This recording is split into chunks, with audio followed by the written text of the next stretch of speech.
அருட்பெருஞ்சோதி அருட்பெருஞ்சோதி தனிப்பெரும் கருணை அருட்பெருஞ்சோதி. எல்லா உயிர்களும் இன்புற்று வாழ்க, வள்ளல் மலரடி வாழ்க வாழ்க, பொல்லா விரதம் குவளை எல்லாம் ஓங்குக, நல்லோர் நினைத்த நலம் பெறுக, நன்றி நினைத்த எல்லோரும் வாழ்க இசைந்து. உலக மக்களே, அறிவார்ந்த அன்பர்களே, ஆண்மநேய ஒருமைப்பாடுடைய அன்பர்களே, அருட்பெருஞ்சோதி ஆண்டவருடைய திருவிளையாடல் எப்படி நடந்தது? அருட்பெருஞ்சாண்டவர் தனது மகனை வள்ளற்பெருமானை எப்படி பூலோகத்திற்கு அனுப்பினார்? வள்ளற்பெருமான் ஏன் பூலோகத்திற்கு வருவிக்க உற்றார்? அதனுடைய விளக்கங்கள் என்ன என்பதை திருவருட்பாவினுடைய திருமுறைகளுடைய பாடல்களிலிருந்து நாம் விளக்கமாக பார்த்து கொண்டிருக்கிறோம். அருட்பெருஞ்சோதி ஆண்டவருடைய திருவிளையாடல் 1/1/1823 தொடங்குகிறது. 30/1/1874 இரவு 12 மணி வரையிலும் 51 ஆண்டுகள் திருவிளையாடல் நடந்து கொண்டிருக்கிறது.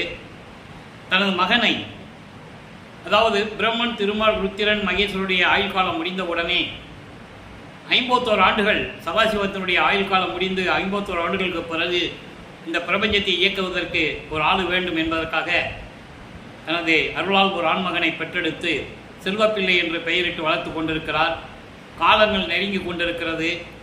தனது மகனை பூலோகத்திலே மருதூரிலே, சிதம்பரம் அருகில் இருக்கின்ற மருதூர் என்ற கிராமத்திலே சைவகுலத்தில் வசித்து கொண்டிருந்த ராமையா பிள்ளை சின்னையம்மருடைய இல்லற வாழ்க்கையில் தனது மகனை வருவிக்க செய்தார்.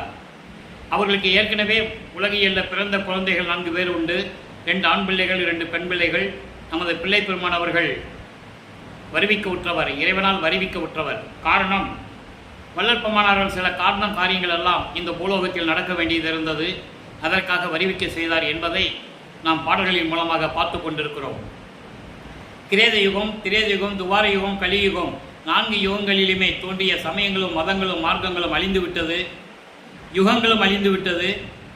அதன் பிறகு இப்போ தோன்றிய சுத்த சன்மார்க்க காலத்தில், சதுர யுகத்தில் பிள்ளைப்பெருமான் அவர்கள் ஒளி யுகம் என்று கூறுவார், சக்தி யுகம் என்று கூறுவார். இந்த யுகத்தில் வாழ்ந்து கொண்டிருக்கிற மக்களுக்கெல்லாம் ஒரு மார்க்கம் வேண்டும். அந்த மார்க்கம் சுத்த சன்மார்க்கமாக இருக்க வேண்டும், சமரசமாக இருக்க வேண்டும் என்பதற்காக அருட்பெருஞ்சோதி ஆண்டவர் சுத்த சன்மார்க்கத்தை உருவாக்கி அதை தன் மகன் கையில் ஒப்படைத்து உலக மக்களை எல்லாம் சுத்த சன்மார்க்கத்தில் இணைத்து உலக மக்கள் எல்லாம் மரணமில்லா பெருவாழ்வில் வாழ வேண்டும் என்பதற்காகத்தான் தனது மகனை இந்த பூலோகத்திற்கு வருவிக்க செய்தார் என்பதை திருவருட்பாவின் பாடல் மூலமாக நாம் பார்த்து கொண்டிருக்கிறோம்.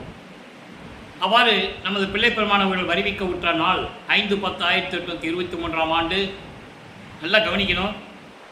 அவர் வருவிக்க வரும்போது பூலோகத்தை, இந்த மண் உலகை தொடும்போது பிரம்மன், திருமால் போன்ற பதத்தலைவர்கள், வானவர்கள் எல்லாம் வாழ்த்து வரவேற்கிறார்கள். எங்களை ஆளப்போகும் அருள் கடலை என்று சொல்லி வாழ்த்து வரவேற்கிறார்கள். அந்த வகையிலே நமது பிள்ளை பெருமானவர்கள் வருவிக்க உற்றார். நமது பிள்ளை பெருமானவர்கள் அந்த தாயின் கருவறையிலே இருக்கும்போது அங்கே இறைவனுடைய திருவிளையாடல் எப்படி நடந்தது என்பதை தெளிவாக பார்த்தோம். அதன் பிறகு சிதம்பரத்திலே 5 மாத குழந்தையாக இருக்கும்போது அங்கே தனது தந்தை அருட்பெருஞ்சோதி ஆண்டவர் வெட்ட வெளியாக தன்னுடைய சுயரூபத்தை காட்டியதை எல்லாம் பாடலின் மூலமாக நாம் பார்த்தோம்.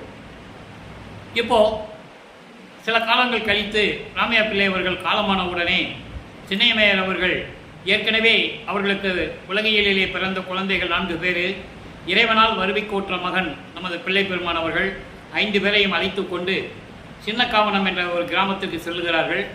அந்த கிராமம் பொன்னேரி அருகில் இருக்கிறது. சில காரணங்களால் அங்கே இருக்க முடியலை. சென்னையிலே வந்து குடியேறுகிறார்கள். ஏழுகணர் பகுதியிலே வீராசாமி தெருவிலே இருக்கிறார்கள். இப்போ அந்த இடத்துக்கு பேர் வள்ளலா நகர் என்ற பெயர். இது முன்னுரை. இப்போ ஒவ்வொரு 8 ஆண்டுகளிலும் இறைவனுடைய திருவிளையாடலில் 51 ஆண்டுகளை 8 ஆண்டுகளாக பிரித்து ஒவ்வொரு 8 ஆண்டுகளிலும் தனது மகனுக்கு எப்படி அருளை கொடுத்துக்கிறார் என்பதை தான் நாம் பார்த்து கொண்டிருக்கிறோம். ஆக அந்த வகையிலே நமது குழந்தை இறைவன் பிள்ளை பெருமானவர்கள் வளர்ந்து கொண்டிருக்கிறார். பள்ளியிலே கொண்டு போய் சேர்க்கிறார்கள். பள்ளியிலே படிக்க முடியாதுன்னு சொல்லிட்டு வெளியே வந்துட்டார். அவர் வரல.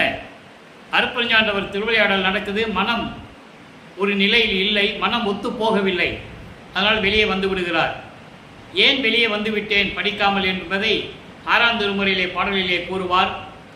அவருடைய தந்தை அருட்பெருஞ்சோதி ஆண்டவர் தனது மகன் இந்த உலகியலிலே இந்த சந்தை படிப்பை எந்த ஆசிரியரிடமும் கற்றுக்கொள்ளக்கூடாது, கற்கக்கூடாது.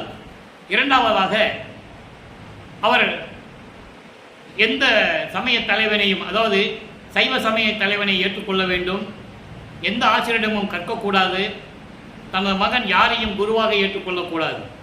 இந்த நிலையில் அருட்பெருஞ்ஜோதி ஆண்டவருடைய திருவிளையாடல் நடந்து கொண்டிருக்கிறது.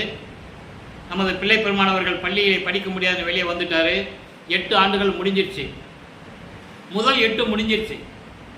அடுத்து 2வது 8, அதாவது 9வது ஆண்டு தொடக்கத்தில் அருட்பெருஞ்ஜோதி ஆண்டவர் தன் மகன் முன் எழுந்தருளி, மகனே, நீ என் மகன், என்னால் நீ வருவிக்க உற்றவன் இந்த பூலோகத்திற்கு. உன்னால் சில காரியங்கள் எல்லாம் நடக்க வேண்டியது இருக்கிறது. உனக்கு முன்பருவம் பின்பருவம் காட்டி நான் அருள் செய்வேன். தற்போது ஞானத்தை பெற்றுக்கொள் என்று சொல்லி ஞானத்தை கொடுத்துவிட்டு மறைந்து விடுகிறார். அதன் பிறகு நமது பிள்ளை பெருமானவர்களுக்கு ஒரு மறைப்பு நிலை ஏற்படுகிறது. மறைப்பு நிலை என்பது அருட்பெருஞ்ஜோதி ஆண்டவர் தான் உண்மையான இறைவன் என்று அவருக்கு தெரியாது. சுத்த சன்மார்க்கம் அப்போ இருக்கிறது அவருக்கு தெரியாது.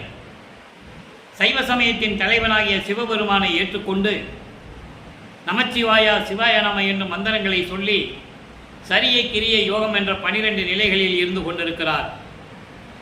சைவ சமயத்தின் தலைவனாகிய சிவபெருமானை ஏற்றுக்கொண்டு சைவ சமயத்தின் அடையாளமாகிய திருநூரை பூசிக்கொண்டு சிவாய நம ஓ சிவாயா என்ற மந்திரங்களை சொல்லி அந்த நிலையில் இருந்து கொண்டிருக்கிறார். 1ஆம் திருமுறை உருவாகிறது. இப்போ நம்ம பிள்ளை பெருமானவர்கள் 9வது ஆண்டிலிருந்து 12 ஆண்டுகளுக்குள் இருந்து கொண்டிருக்கிறார். பாடல்களை பாடுகின்ற ஆற்றலை ஞானத்தின் மூலமாக பெற்றுக்கொண்டார். சிவபெருமானை பற்றி பாடுகிறார். இப்போ சிவபெருமான் தான் கடவுள்னு சொல்லுவார், சொல்லி தான் ஆகணும், காலத்தின் கட்டாயம்.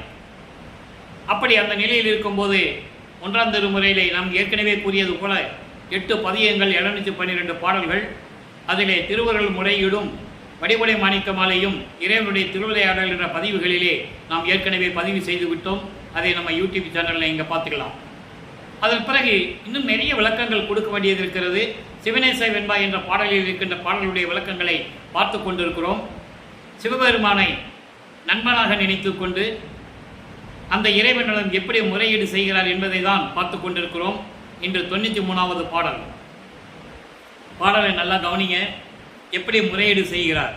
ஏன்னா இப்போ நீங்கள் நல்லா கவனிச்சாதான் சுத்த சன்மார்க்கத்தை பெற்ற பிறகு இது தேவையில்லை, அருட்பெருஞ்ஜோதி ஆண்டவர் தான் கடவுள், நான் இதற்கு முன்னால் தெரியாமல் எல்லாம் பாடிவிட்டேன் என்று கூறுவார்.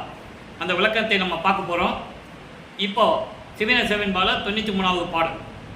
ஊனே உடையே என்று உள்கருதி வெட்கமிலேன், வீணே நன்னாளை விடுகின்றேன், காணே நின் செம்பாதமே என்றும் தீராத பொருள் என்று நம்பாத நாயடியேன் நான். இந்த பாடலுக்கு விளக்கம் பாருங்க, எப்படி அவருடைய வாழ்க்கை கழிந்து கொண்டிருக்கிறது என்பதை சிவபெருமானிடம் கூறுகிறார். ஊன் என்ன சாப்பாடு, சாப்பாட்டுக்கும் உடுப்பதற்கு உடைக்கும், சாப்பாடு உடை இது ரெண்டுக்கும் வேணும்னு சொல்லி நான் வீணாக காலத்தை கழித்து கொண்டிருக்கிறேன். நாட்களை எல்லாம், இந்த நல்ல நாட்களை எல்லாம் வீணாக நான் கழித்து கொண்டிருக்கிறேன். காரணம், நீ என்னை வருவிக்க செய்துவிட்டு, இந்த பூலோகத்திற்கு ஒரு தாயின் வழியாக வருவிக்க செய்துவிட்டு தெருவிலை விட்டு விட்டாய். நான் துன்பங்களையும் துயரங்களையும் தாங்கிக் கொண்டிருக்கிறேன். இந்த விளக்கங்களை நம்ம ஏற்கனவே பாடலில் பார்த்துருக்கோம். அப்படி இருக்கும்போது நான் சாப்பாட்டிற்கும் நான் உடுப்பதற்கு உடைக்குமாக உள்ளத்தில் நினைத்து வெட்கமில்லாமல் நல்ல நாட்களை எல்லாம் வீணாக கழித்து கொண்டிருக்கிறேன். அது உனக்கும் தெரியும். உன்னுடைய அருளுடைய திருவடிகள் தான் என்றும் அழியாத செல்வம் என்று எனக்கு தெரியாமல் நான் இருந்து கொண்டிருக்கிறேன். நம்பாத நாயடியேன் நான். உன்னுடைய திருவடிகளுடைய அருளையும் உன்னுடைய அருளையும் தெரியாமல் நம்பாமல் நான் தெருவிலே அலைந்து கொண்டிருக்கிறேன். உண்ணுவதற்கு சாப்பாட்டிற்கும் உண்ணுவதற்கு ஊனும் உடுப்பதற்கு உடையும் இல்லாமல் போய்விடுமே என்று உள்ளத்தில் கருதி வெட்கமில்லாமல் நான் அலைந்து கொண்டிருக்கிறேன். எனவே இறைவா, விரைவில் வந்து நீ எனக்கு அருள வேண்டும். நான் துன்பப்படுவதையும் துயரப்படுவதையும் நீ அறிவாய். உன்னுடைய திருவிளையாடல் நடந்து கொண்டிருக்கிறது மட்டும் எனக்கு தெரியும், எல்லாமே நீ அறிவாய். எனவே விரைவில் வந்து எனக்கு அருள வேண்டும் என்று சொல்லி அந்த 12வது ஆண்டில் 12வது வயதில் சிவபெருமானை பற்றி பாடிக்கொண்டிருக்கிறார். 13வது ஆண்டு பிறக்கிறது. நமது குழந்தை இறைவன் அவர்கள் தங்கியிருந்த பகுதியிலிருந்து, ஏழுகணர் பகுதியிலிருந்து திருவொற்றியூருக்கு நமது குழந்தை இறைவன் கால் வலிக்க நடந்து செல்லுகிறார். அங்கே இருக்கின்ற தியாகராஜ பெருமானை வழிபட்டு எப்படியாவது அருளை பெற வேண்டும் என்ற நோக்கத்தில் சென்று கொண்டிருக்கிறார். அருட்பெருஞ்சோதி ஆண்டவர் தன் மகனுடைய மனதை தூண்டி விடுகிறார்.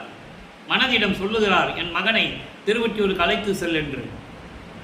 அங்கே போகிறார், தியாகராஜ பெருமானை வழிபடுகிறார்.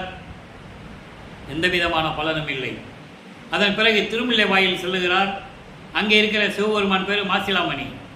மாசிலாமணி மாசிலாமணி என்று மனம் உருகி பாடுவார். எந்த விதமான பலனும் இல்லை. அங்கே கேட்பார், என்னை அந்த பூலோகத்துக்கு வரவழைச்சிட்டு உன் மகன் வேற சொல்லிட்டு என்னை தெருவில் விட்டுட்டு உன்னை பார்க்குறதுக்கு நான் நடந்து வரேன், என்னடா மகனே கால் வலிக்குதா என்று ஒரு வார்த்தை கூட என்னை கேட்பதில்லை, நீ என்ன ஊமையா, ஊமை மாதிரி நின்றுட்டு இருக்க அப்படின்லாம் கேட்பார். எந்த விதமான பலனும் இல்லை. அதன் பிறகு திருவெள்ளித்தாயம் சொல்லுவார். அங்கே இருக்கின்ற சிவபெருமானை வழிபடுவார். அங்கே தான் சொல்லுவார், பெற்ற பிள்ளையை தெருவில் விட்டு விட்டானே என்று இந்த உலகம் உன்னை பழிக்குமே, இழிவாக உன்னை பேசுமே, அதை நினைத்துதான் நான் வருந்துகிறேன். நான் துன்பப்படுவதையும் துயரப்படுவதையும் கூட நான் வருத்தப்படவில்லை. அதை ஒரு பொருட்டாக நான் எண்ணியதில்லை. எனவே விரைவில் வந்து நீ எனக்கு அருள வேண்டும் என்று கூறுவார். எந்த விதமான பலனும் இல்லை. அங்கேயே சொல்லிட்டு வந்துடுவார், இனிமேல் திருவெள்ளித்தாயத்துக்கும் திருமுல்லை வயலுக்கு என்னால் வர முடியாது சாமி, எனக்கு கால் வலிக்குது, நீ பார்த்துக்கிட்டு சும்மா இருக்கிற, என்னால் வர முடியாது என்று சொல்லி நிரந்தரமாக திருவொற்றியூருக்கு சென்று கொண்டிருக்கிறார். இப்போ நமது பிள்ளைப்பெருமான் அவர்கள் 16 ஆண்டுகளுக்குள் இருக்கிறார். அப்போ இந்த 16 ஆண்டுகளுக்குள் இருக்கும்போது 2ஆம் திருமுறை உருவாகிறது. 113 பதியங்கள், 1207 பாடல்கள். இதுவரை 38 பதியங்களுடைய விளக்கங்களை பார்த்திருக்கிறோம். இன்று 39வது பாடலுடைய கடைசி பாடல் 10வது பாடல், பற்றின் திறம் பகிர்தல். இறைவனுடைய அருள் எப்படிப்பட்டது என்பதை உலக மக்களுக்கு சொல்லுவது. இதே நிலை சுத்த சன்மார்க்கத்தை பெற்ற பிறகு பதிகம் 39 அங்கே இருக்கு. அங்கே அருட்பெருஞ்சோதி ஆண்டவர் யாருன்னு சொல்லுவார். நல்லா கவனிச்சுக்கிட்டே வரணும். இப்போ சிவபெருமானை வழிபட்டு இருப்பதனால் அப்போ அவருக்கு அருட்பெருஞ்சோதி ஆண்டவர் தெரியாது, சுத்த சன்மார்க்கம் இருக்கிறது தெரியாது, சிவபெருமானை வழிபட்டு கொண்டிருக்கிறார். பாடல் பாருங்க, நித்தனை சிவபெருமானை பற்றி சொல்லுகிறார். சிவபெருமான் எப்படிப்பட்டவர்? நித்தனை, தூய நிமலனை, புலியூர் நிறுத்தனை, ஒருத்தனை, சுத்தனை, ஒற்றி தளம் வளர் ஞான சுகத்தனை, சூழ்ந்து நின்று ஏத்தா மத்தரை, சமணவாதரை, தேர வரியரை, முரியரை, நத்தரை, வைணவ நத்தரை, சமயங்களை சாடுகிறார். வைணவ சமயத்தையும் சமணத்தையும் சாடுகிறார். நல்லா கவனிக்கணும். சுணங்க நாவரை, கண்டால் நடுங்குவ மனமே. அப்போ சைவ சமயம்தான் உயர்ந்தது என்ற நிலையில் கூறிக்கொண்டிருக்கிறார். காரணம், ஒரு காலத்தில் சைவ சமயத்தை எப்படியாவது அழித்து விட வேண்டும் என்பதற்காக இந்த சமணர்கள் எல்லாம் சைவதைகளை தீயிட்டு கொளுத்தினார்கள் என்பது வரலாறு. ஒவ்வொரு மதத்துக்காரனும் சண்டை போட்டு மற்ற மதத்துக்காரர்களை கும்பலாக கொத்து கொத்தாக தீயில் இட்டு கொளுத்தினார்கள் என்பதை நாம் வரலாறுகளிலே படித்திருக்கிறோம். அந்த நிலையில் இருந்து கொண்டு இப்போ சிவபெருமானிடம் சொல்லுகிறார், இங்கே ஒரு சின்ன விளக்கம் தர வேண்டிய கடமை எனக்கு இருக்கிறது.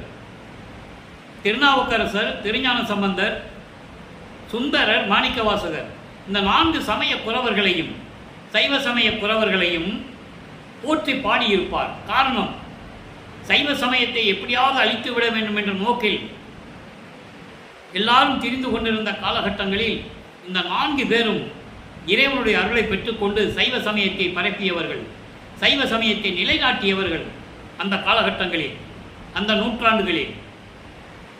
அதனால் அவர்களை பற்றி கூட பாடியிருப்பார் என்பதை நான் குறிப்பிட கடமைப்பட்டிருக்கிறேன். அப்போ நித்தனை என்பது அழிவில்லாதவன், நித்தியமாக இருக்கின்றவன், அழிவில்லாத இறைவன். தூய நிமலனை, தூய நிமலன் என்பது மலங்கள் நீங்கிய இறைவன். ஆணவம், கண்மம், மாயை, மாமாயை, துரோதை போன்ற 5 மலங்கள், மாயைகள், மயக்கங்கள், உலக விடயங்கள், மண்ணாசை, பெண்ணாசை, பொன்னாசை இவர்களெல்லாம் துறந்த இறைவன் தூய நிமலன். அங்கே அருட்பெருஞ்சோதி ஆண்டவரை நிமலன் என்று சொல்லுவார், அமலன் என்று சொல்லுவார், விமலன் என்று சொல்லுவார். அதை நம்ம பார்க்க போகிறோம். புலியூர் நிறுத்தனை திருக்கடை புலியூரிலே நடனமாடிக்கொண்டிருக்கின்ற இறைவன். திருக்கடை புலியூரிலே ஒரு திருவிளையாடல் நடந்திருக்கு. அதனால் இந்த ஊரை பற்றி சொல்லுகிறார். புலியூர் நிறுத்தனை ஒருத்தனை, ஒரே ஒரு இறைவனை, சுத்தனை, ஒற்றித்தலத்தில் அருளோடு விளங்கி கொண்டிருக்கின்ற பேரின்பமான இறைவனை, இப்படிப்பட்ட இறைவனை உள்ளத்தில் நினைத்து வணங்காதவர்கள், உள்ளத்தை நினைத்து வணங்காதவர்கள் யாரு? மத்தரை. மத்தரைன்னா அறியாமையில் இருக்கின்றவர்கள், அறிவு கெட்டவர்கள், அறிவில்லாதவர்கள். சமணவாதரை, சமண மதத்தை சமண சமயத்தை ஏற்றுக்கொண்டு விதண்டவாதம் செய்கின்றவர்கள். அப்போ சமணம் கோலோச்சி நின்ற காலகட்டம், வைஷ்ணவம் கோலோச்சி நின்ற காலகட்டம். அப்படி சமண சமயத்தை ஏற்றுக்கொண்டு விவாதம் செய்கின்றவர்களை, நல்லது கெட்டது தெரியாதவர்களை, தீய சொற்கள் பயன்படுத்துகின்றவர்களை வைணவனத்தரை, வைஷ்ணவ சமயத்தில் இருக்கின்ற திருமாலை ஆழ்வார்களும் திருமாலை வழிபடுகின்ற அடியார்களை, சுண்ணங்க நாவரை, சுண்ணங்கம் என்பது நாய் போன்று குறைத்து கொண்டிருக்கின்றவர்கள். எப்போ பார்த்தாலும் நாய் மாதிரி குலைச்சிக்கிட்டே இருக்குதுன்னு சொல்லுவாங்கல்ல. ஏண்டா எப்போ பார்த்தாலும் நாய் மாதிரி குலைச்சிக்கிட்டு இருக்க சொல்லுவாங்க. அப்படிப்பட்டவர்களை நினைக்கும் போது மனமே நடுங்குதுன்னு சொல்றாரு. நடுங்குத மனமே, உடம்பெல்லாம் நடுங்குது, உள்ளம் நடுங்குது. இப்படிப்பட்டவர்களை பார்க்கும்போது இவர்களெல்லாம் சிவபெருமானை வணங்குவதில்லை. எனவே அவர்களை நினைக்கும் போது மனம் நடுங்குகிறது என்ற நிலையில் இந்த பாடலை நமக்கு அருளியிருக்கிறார்கள். எனவே அன்பர்களே, நமது பிள்ளை பெருமானவர்கள் 1824ஆம் ஆண்டிலிருந்து 1857 ஆண்டுகள் வரை சென்னையில் இருக்கிறார். 33 ஆண்டுகள். இந்த 33 ஆண்டுகளில் ஒவ்வொரு 8 ஆண்டுகளிலும் அவர் எந்த நிலையில் இருந்தார், இறைவன் எங்கே வந்து அருள் செய்தார், எப்படி ஆட்கொண்டார் என்ற நிலைகளை தான் நாம் பார்த்து கொண்டிருக்கிறோம். இப்போ நம்ம 16 ஆண்டுகள் வரைக்கும் தான் நம்ம பார்த்துக்கிட்டு இருக்கோம். இன்னும் நிறைய விஷயங்கள் இருக்குது. இன்னும் 3 ஆண்டுகள் திருவுற்பாவை பற்றி சொல்ல வேண்டிய கடமை இந்த வள்ளலார் ஊழியனுக்கு உண்டு. அது இறைவன் இட்ட கட்டளை. அந்த கட்டளையை நான் செய்ய வேண்டும். 5 ஆண்டுகள் இதுவரைக்கும் நாம் திருவருட்பா விளக்கங்களை கூறிக்கொண்டிருக்கிறோம். இன்னும் 3 ஆண்டுகள் பாக்கி இருக்கிறது. ஆக இந்த நிலையில் இருக்கும்போது 16 ஆண்டுகள் வரைக்கும் சென்னையிலே நமது பிள்ளை பெருமாளுடைய நிலை என்ன, எப்படிப்பட்ட நிலையில் இருந்தார் என்பதை திருவருட்பாவில் இருக்கின்ற 1ஆம் திருமுறை 2ஆம் திருமுறை பாடலின் மூலமாக நாம் பார்த்து கொண்டிருக்கிறோம். சரி, இப்போ 16 ஆண்டுகள் வரைக்கும் 2-8 வரைக்கும் எப்படி இருந்தாலும் பார்த்துட்டோம். இன்னும் நம்ம நிறைய சொல்ல வேண்டியிருக்கு. 3ஆம் திருமுறை 3வது 8, 4ஆம் திருமுறை 4வது 8, 5வது 8, 5வது 8ல் தான் சுத்த சன்மார்க்கம் வாங்குறாரு. இப்படி நம்ம படிப்படியாக பார்த்துட்டு வரோம். இப்போ 16 ஆண்டுகள் வரைக்கும் நமது பிள்ளை பெருமானவர்கள் எந்த அருளையும் பெற முடியாமல் சிவபெருமானை வழிபட்டு கொண்டு துன்பப்பட்டு துயரப்பட்டு ஏளனமாக பேசுகிறவர்களெல்லாம் காதில் கேட்டுக்கொண்டு அமைதியாக இருந்து கொண்டிருக்கிறார். காரணம், அவர் இறைவனுடைய மகன் என்று தெரியும், வெளியே சொல்ல முடியாது, அது தெய்வ ரகசியம், சொல்லவும் கூடாது. இந்த நிலையில் இருந்து கொண்டிருக்கிறார் என்பதை நாம் தெளிவாக பார்த்து கொண்டிருக்கிறோம். இப்போ சுத்த சன்மார்க்கத்தை வாங்கின பிறகு இறைவன் யார், உண்மையான இறைவன் யார்? காரணம், இந்த பிரபஞ்சம் தோன்றிய காலத்திலிருந்தே ஆதி சிவன் தோன்றியதை கூறினார்கள். அது ஆதி சிவன் அல்ல, அருப்பெருஞ்சோதி என்ற நிலையை யாருக்கும் தெரியாது. அதனால் அந்த ஆதி சிவனை உருவகப்படுத்தி சைவ சமயத்தின் தலைவனாக்கினார்கள். அதிலிருந்து அவருடைய சிவபெருமானுடைய திருவிளையாடல்களை பல புராணங்களில் கூறினார்கள் இல்லையா? ஆனால் திருவருட்பாவை பற்றி எத்தனையோ நூற்றாண்டுகள் முன்னால் நடந்ததை கூறினார்கள். 200 ஆண்டுகளுக்கு முன்னால் நடந்ததை,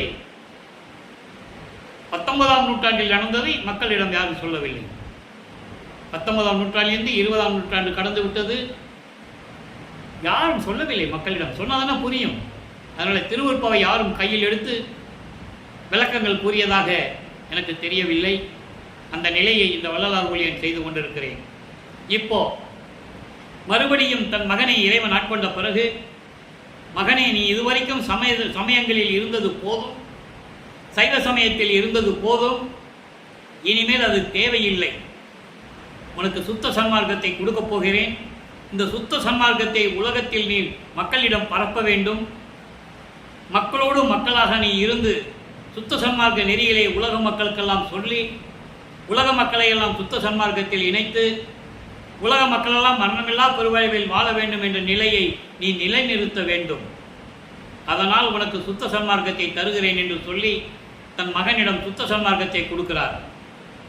சுத்த சன்மார்க்கத்தை பெற்ற பிறகு வல்லற்பமானுடைய நிலை என்ன, இறைவனை பற்றி அருட்பெருஞ்சோதி ஆண்டவரை பற்றி எப்படி கூறுகிறார் என்பதை பதிகம் 39 உள்ளம் புகுந்த திறம் வியத்தல்.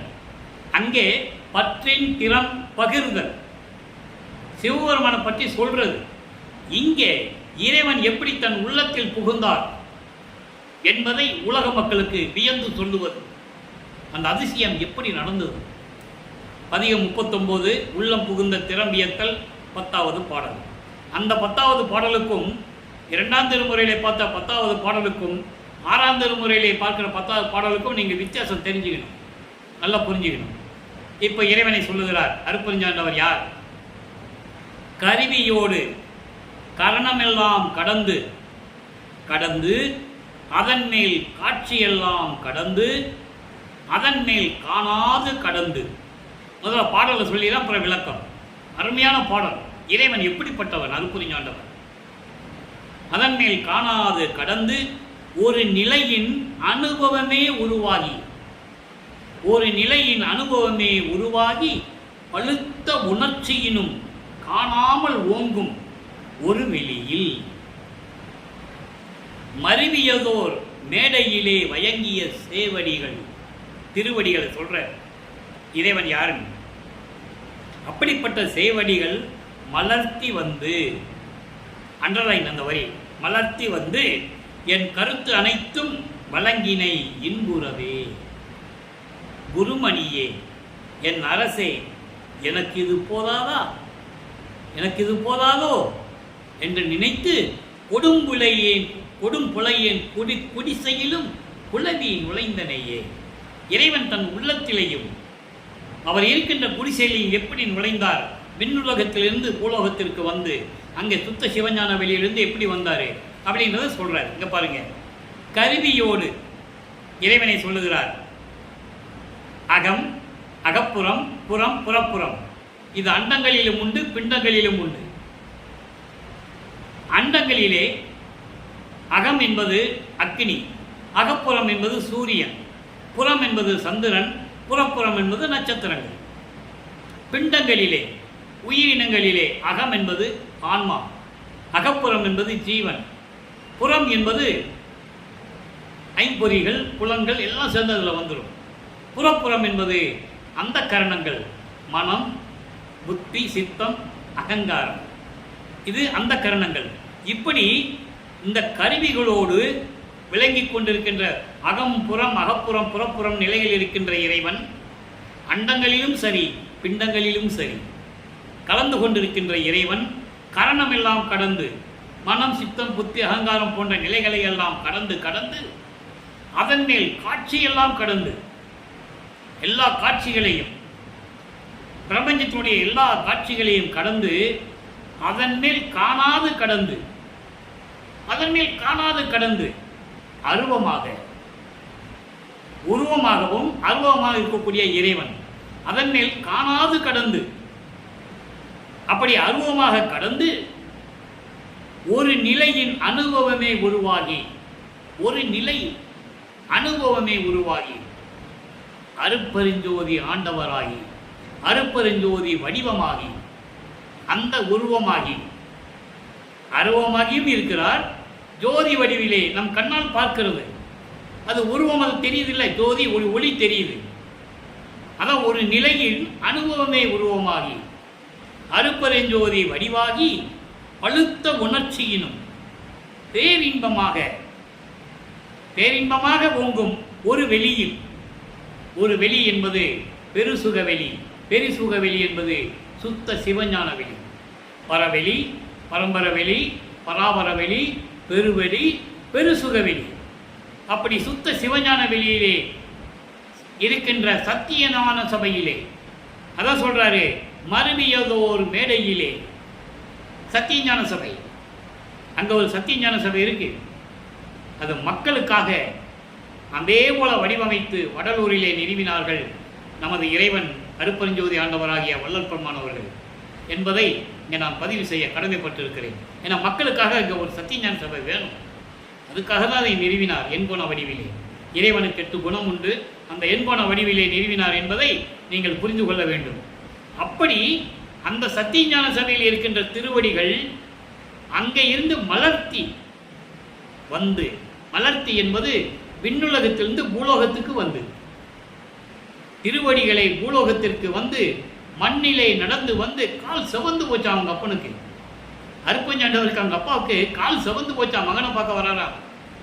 அப்படி வந்து என் கருத்து அனைத்தையும் வழங்கினை இன்புறவே.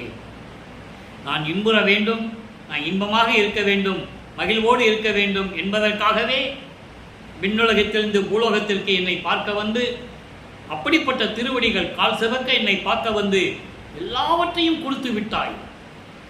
எல்லாரிலையும் உன்னுடைய உடல் பொருள் ஆவி அத்தனையும் எனக்கு வழங்கிவிட்டாய்.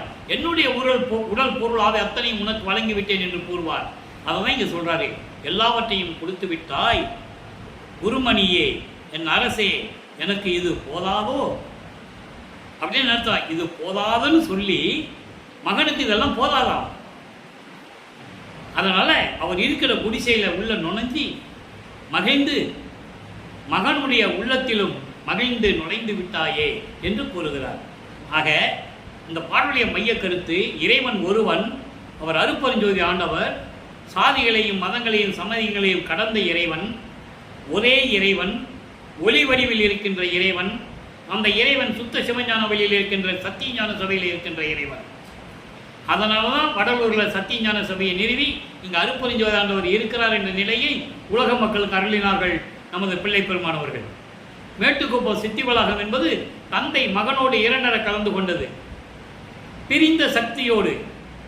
நல்லா கவனிக்கணும். 51 ஆண்டுகள் தன் சக்தியை உருவாக்கி, ஒரு மகனாக உருவாக்கி, ஒரு தாயின் கருவறையிலே இருக்க வைத்து இந்த பூலோகத்திற்கு கொண்டு வந்து 51 ஆண்டுகளாக உலக மக்களிடையே உலாவ விட்டு, இந்த சைவ சமயம் தேவையில்லை, இந்த சமயங்களும் மதங்களும் மார்க்கங்களும் இறைவனுக்கு உகந்ததல்ல, இது தேவையில்லை, ஆதியிலே இருந்தவன் அருட்பெருஞ்சோதி என்ற நிலையை உலக மக்களுக்கு சொல்ல வேண்டும். எல்லாவற்றையும் சொல்ல வைத்து இறுதியாக தன் மகனை இறைவனாக்க வேண்டும், தன்னோடு இரண்டரை கலந்து கொள்ள செய்ய வேண்டும். அதனால்தான் தந்தை மகனோடு இரண்டரை கலக்கிறார். இவர் அங்கே போகல, அவர் தான் வரணும், வந்துதான் ஆகணும். ஏன்னா அஞ்சு தொழிலையும் செய்யணும். படைத்தல், காத்தல், அழித்தல், மறைத்தல், அருளல். 1874 ஆண்டு 30/1/1873 ஆண்டு நைட்டு 12 மணியிலிருந்து இந்த பிரபஞ்சத்தை இயக்குவது யார்? வல்லற்பமானவர்கள். உங்களை பிரம்மன் படைக்கவில்லை, திருமால் காத்து கொண்டிருக்கவில்லை. நல்லா கவனிக்கணும். நீங்கள் நம்மளை படைத்தது வல்லற்பமானவர்கள் என்பதை நீங்கள் புரிந்து கொள்ள வேண்டும். ஆதாரங்கள் திருவொற்பாவில் இருக்கிறது. உலக மக்கள்கிட்ட யாரும் சொல்லலை, எல்லாம் ஏமாத்து மறைச்சிட்டாங்க, உண்மையை மறைச்சிட்டாங்க. சுத்த சன்மார்க்கம் மக்களிடம் செல்லக்கூடாது என்ற நிலையில் திட்டமிட்டு மறைத்தார்கள் என்பதுதான் இந்த வள்ளலார் ஊழியனுடைய ஆதங்கம். எத்தனையோ பேர் தோன்றினார்கள், கல்வியாளர்கள் தோன்றினார்கள், அறிஞர்கள் தோன்றினார்கள், திருவொற்பாவை கையில் எடுக்கவில்லையே. காரணம், அங்கே சமயங்களும் மதங்களும் மார்க்கங்களும் கிடையாதுன்னு மக்கள்கிட்ட சொல்லணும். அந்த தைரியம், அந்த உறுதி யாரிடமும் இல்லை. அதனால் மக்களிடம் சொல்லவில்லை. அப்படிப்பட்ட இறைவன் அருட்பெருஞ்சோதி ஆண்டவர் மகனே வல்லற்பமானவர்கள் இந்த உண்மைகளை எல்லாம் திருவொற்பாவிலே தெளிவாக நமக்கு அருளி இருக்கிறார்கள் என்பதை நீங்கள் புரிந்து கொள்ள வேண்டும். சாதியும் மதமும் சமயமும் பொய் என ஆதியில் உணர்த்தி அருட்பெருஞ்சோதி சொல்லுவார், அகவல்ல உண்டு. சாதியும் மதமும் சமயமும் காணா ஆதி அனாதயம் அருட்பெருஞ்சோதி. இதே நிலையை நீங்கள் ஞானசரியை படிங்க. ஞானசரியை தான் மரணமில்லா பெருவாழ்வு. 28 பாடல்கள் அற்புதமாக இருக்கும். ஒரு இறைவனை எப்படி வணங்க வேண்டும், நினைந்து நினைந்து, உணர்ந்து உணர்ந்து, நெகிழ்ந்து நெகிழ்ந்து, அன்பு நிறைந்து நிறைந்து, ஊற்றலும் கண்ணீர் அதனால் உடம்பு நனைந்து நனைந்து. இறைவனை உள்ளத்தில் அப்படி உணர்ந்து நம்ம நினைச்சிட்டோம்னா அப்படியே ஆனந்த கண்ணீர் வருமா, கண்ணீரெல்லாம் உடம்பெல்லாம் நனைஞ்சிருமா. நனைந்து நனைந்து இறைவனை எப்படி கூப்பிட சொல்றாரு? அருளமுதே, நன்னிதியே, ஞான நடத்தரசே. அங்கே சிவபெருமானை கூப்பிட்டார்ல, இங்க அது வராது, அது தேவையில்லை. சுத்த சன்மார்க்க காலம் நடந்து கொண்டிருக்கிறது. இறைவன் அருட்பெருஞ்சோதி ஆண்டவர். அதனால இறைவன் எப்படி கூப்பிட்டு சொல்றாரு? நன்னிதியே, ஞான நடத்தரசே, என் உரிமை நாயகனே என்று வணைந்து வணைந்து ஏத்துதும் நாம் வந்தி வாங்கன்னு கூப்பிடுறாரு. இப்படியெல்லாம் நாம் இறைவனை வணங்கலாம். வாங்க, உலகில் மரணமில்லா பெருவாழ்வில் வாழ்ந்திடலாம் கண்டி. சுத்த சன்மார்க்கத்தில் சேர்ந்து இறைவனை மனசில் நினைச்சு நீங்க கும்பிட்டீங்கன்னா உங்களுக்கு மரணமில்லா பெருவாழ்வு உண்டு. சத்தியம். புனைந்துரையே பொய்ப்புகளே, எப்படி சொல்றாரு பாருங்க. புனைந்துரையே பொய்ப்புகளே, உற்சபையில் சிற்றவையில் புகுந்தருணும் இதுவே. வாங்க உலக மக்களே, வாங்க சுத்த சன்மார்க்கத்துக்கு வாங்க, அருட்பெருஞ்ஞானரை வணங்குங்க, எல்லாரையும் பெற்றுக்கொள்ளுங்கள் என்று சொல்லுகிறார். அதான் இங்க சொல்றாரு. கொடும்புலையேன் குடிசையிலும் குலவி நுழைந்தனையே, என் உள்ளம் என்னும் குடிசையிலும் நுழைந்து விட்டாய், நான் தங்கி இருக்கின்ற குடிசையிலும் மனம் கோணாமல் மகிழ்ந்து நுழைந்து விட்டாய் என்ற நிலையை தெளிவாக நமக்கு அருளியிருக்கிறார்கள். ஆக அன்பர்களே, வல்லப்பமானவர்கள் படிப்படியாக ஒவ்வொரு 8 ஆண்டுகளிலும் தன் தந்தை அருட்பெருஞ்சோதியுடைய திருவிளையாடலில் எப்படி நடந்தது என்பதை திருவருட்பாவிலே நமக்கு தெளிவாக அருளியிருக்கிறார்கள் என்பதை நான் பதிவு செய்ய கடமைப்பட்டிருக்கிறேன். இந்த நிலையை அங்கே சொல்றாருல, கருவியோடு கரணம் எல்லாம் கடந்துன்னு சொல்றாருல, அதை பின்னாளில் அருட்பெருஞ்சோதி அகவல்ல ரொம்ப எளிமையாக சொல்லியிருப்பார். எப்படி சொல்றாருன்னா, தனு கரண் ஆதிகள் தாம் கடந்து. எப்படிப்பட்ட இறைவனா அங்கே விளக்கமாக சொல்றாரு. இங்கே அருட்பெருஞ்சோதிகள் அந்த 2 வரியில சொல்லுவார். தனு தனு என்பது இந்த உடல், ஆன்மா ஜீவன் தாங்கிய இந்த உடல். கரண் ஆதிகள், கரணாதிகள்னா மனம் சித்தம் புத்தி அகங்காரம், இப்படியெல்லாம் கடந்து ஆன்மாவை கடந்து ஜீவன்களை கடந்து அந்த கரணங்களை தான் கடந்து அறியும் ஓர் அனுபவமாகிய அருட்பெருஞ்சோதி. அங்கதான் சொல்றாரு, காட்சியெல்லாம் கடந்து அதன் மேல் காணாது கடந்து ஒரு நிலையின் அனுபவம் உருவாகி, அப்படி அனுபவம் சச்சிதானந்த அனுபவம் சொல்லுவார். அப்படிப்பட்ட ஒரு அனுபவமாகிய அருட்பெருஞ்சோதி. 2வது சொல்லுவார் பாருங்க, உண்ணும் உணர்வு, உணர்வோடு இருக்கிறது. உண்ணும் உணர்வு, அதாவது நாம் நினைக்கின்ற உணர்வு, அந்த உணர்வாய் இறைவனை நினைக்கிறோம். அருட்பெருஞ்சாண்டவர் தீபம் ஒளி வடிவில் இருக்கிறார், தீப வடிவில் இருக்கிறார், ஜோதி வடிவில் இருக்கிறார். அந்த உணர்வு, அந்த உணர்வோடு இருக்கின்ற இறைவன், உணர்வெல்லாம் கடந்த அனுவாதீத அருட்பெருஞ்சோதி, அதாவது பேரின்பமான நிலையில் இருக்கின்ற இறைவன். ஒளி வடிவில் மட்டுமா இருக்கிறாரு, தீப வடிவில் மட்டுமா இருக்கிறாரு, உருவமாக இருக்கிறார், அருவுருவமாக இருக்கிறார், அருவமாக இருக்கிறார். இப்படி அனுவாதீத நிலையில், அனுவாதீத நிலை என்பது இறைவனுடைய அயில் உறக்க நிலை என்று சொல்லுவார். அரிதுயில் நிலை என்று கூறுவார். அதாவது பேரின்பமான நிலை, இறைவனுடைய பேரின்பமான நிலையில் இருக்கின்ற அந்த நிலையில் இருக்கின்ற அருட்பெருஞ்சோதி என்று கூறுவார். ஆக அன்பர்களே, தெளிவாக நாம் பார்த்து கொண்டிருக்கிறோம் வல்லப்பெருமானுடைய நிலை என்ன.